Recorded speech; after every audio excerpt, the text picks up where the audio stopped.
Hi there, Janet Fritz here for Galaxy Girl Creations. Welcome to my channel. Welcome to another 30 days of sketches, the best of. And today's sketch is brought to you by Scrapbooking Lauren Tides Ink. I am doing another embellishment cluster today, so let's get started. It's day 14. This is the sketch that we are using. I'm making an embellishment cluster for another day. And I'm going to go ahead and use these chevron type looking things. Some circles. I don't know about the phrase stickers, we'll see, but there are some papers that are layered underneath. I might use that kind of a thing too. So let me go ahead and take a stab at drawing what I think I'm going to make. And I think these are going to go horizontally on the layout. So let's see here. So we're going to start with, see if we can do this backwards, right?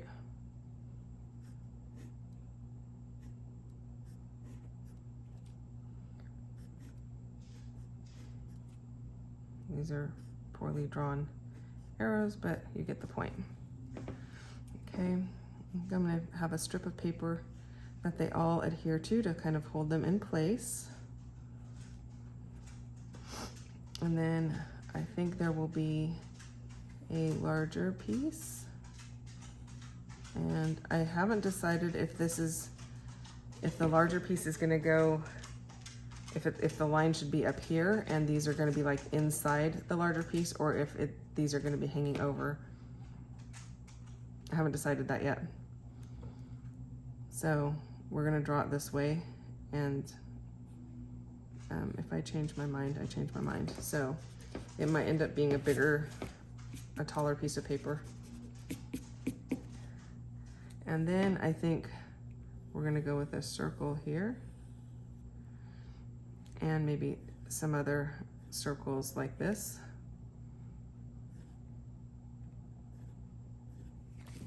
Like that. So here is the inspiration. If you look at it that way, it's got the arrows and the circles and a larger circle, but I'm gonna put it sideways. Actually, it'll probably be this way. And this circle may not be as big. I don't know, we'll see. Or this part might be bigger. So it may be like that instead. We'll see. Anyway, this is day 14. I have never built the embellishment clusters like this before, so far in advance, but MK challenged me to do it, so we're gonna do it. Okay, so I pulled out a bunch of papers. I have that mixed media piece to the right hand side. I already went ahead and die cut with a stitched circle die some circles, and that mixed media piece was just in my scrap bin. Actually, all of these papers that I'm going to use are from my scrap bin. There are some 12 by 12s down at the bottom just in case, but I was able to find stuff out of the scraps, so why not use those first, right? This is actually really dark green paper. I don't know if it reads green on your screen, but it's super dark green, like a really deep hunter. And so I thought that was perfect because the mixed media piece has a lot of green in it. So I'm pulling out the green, the blue, and the yellow for this layout. If you noticed a bunch of tapping in the first part of this video, that was my friend's dog. I was house sitting while I was shooting this video. And so in case you were wondering what that noise was, it was the dog walking on the floor, their nails on the floor. So that blue piece of paper, I went ahead and cut that to be about a 1/2 inch wide. And then I did not really measure how wide the dark green is. I'm guessing it's probably about 1.25 inches. And then I have these punches that they were on like a give and take table. So I have no idea where they came from. I can tell you that they say family treasures on the punch, but other than that, I don't know anything about them. But it had multiple sizes of that kind of arrow. And so I thought I would go ahead and use those because I knew I had those in my stash and I hardly ever use them. But it's always good to pull out those old tools and make something out of them. So why not, you know? These would also make really good photo corners. So another idea for those kind of punches if you have one of these type of punches in your stash. I am inking everything up in Black Soot Distress ink just to kind of tone down the colors, if you will. It's not really toning it down by a whole lot because there's not a lot of black going on, but it just kind of like sharpens the edges, but also kind of brings that brightness down a little bit. There was a little bit of either cat hair or dog hair on my ink pad there, and I apologize that cord is hanging down. Like I said, I'm not at home, so my setup's a little bit different, so my apologies for that. So I'm not really measuring the length of the paper either. I do know that I want the blue paper to be slightly longer than the dark green paper, and I know I want it popped up onto some foam. So I'm popping it up onto some blue foam right now, and I'm going to go ahead and layer it on top of that green paper, and I'm going to just use my liquid adhesive to adhere it down.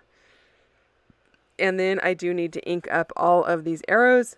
There are way more arrows cut than needed because I cut them in 2 different sizes. I end up using the largest size that I have versus the next size down. They were just a tiny bit too small for what I was doing, although they would be great if I had cut everything else a little bit smaller, but for this purpose, the larger ones worked better. So I'm using my ATG gun just to adhere that mixed media to the dark green, and then I'm going to use the liquid glue because I am going over the foam, and I feel like the foam holds better with the liquid glue. Now, this is going to be a little bit too long, so I'm going to dump everything off, take it apart, and trim it down a little bit more, and it probably would have been a really smart idea to measure first or measure twice and cut once. But that is not how my brain works, apparently. So, I want to make sure that I get all of those yellow things on there and then see that it's too that it's too big. So I guess I could have spaced them out further, but I thought that would look a little bit funny. These are not popped up onto some foam, except that there is blue foam underneath the blue strip, so it does give added dimension. And I am liking the way that is looking. I am going to make 2 of these for a layout I'm going to do later in the month. So I like the way that it looks, and I think that I'm going to make a second one because you can put it pretty much in any direction, and it will the arrows can point whatever way. It's like there's nothing on this, there's no like words that like a phrase sticker that would make you have to keep it oriented in one direction or another. So that's kind of nice. It makes it very versatile. So you can have those arrows point up, down, left, right, doesn't matter. If I had added any phrase stickers, then I would have been stuck with it being in a particular direction before I knew what my layout was going to be like. And then I would have had to adjust from there, which, I mean, it can still work. It just is, this makes it really easy. And I guess this time I'm using my Nuvo Deluxe adhesive to adhere that piece down. That is pretty much it for this layout, you guys, or this embellishment cluster. Thank you so much for watching. There are links down below to the playlist for 30 days, the best of, and there is a link to my own Facebook group and to products used on this video. If you have questions or comments, you can leave those down below, and I'll get back to you as quickly as I can. Thanks so much for spending time with me today, you guys. I will be back again tomorrow with another video. Bye-bye.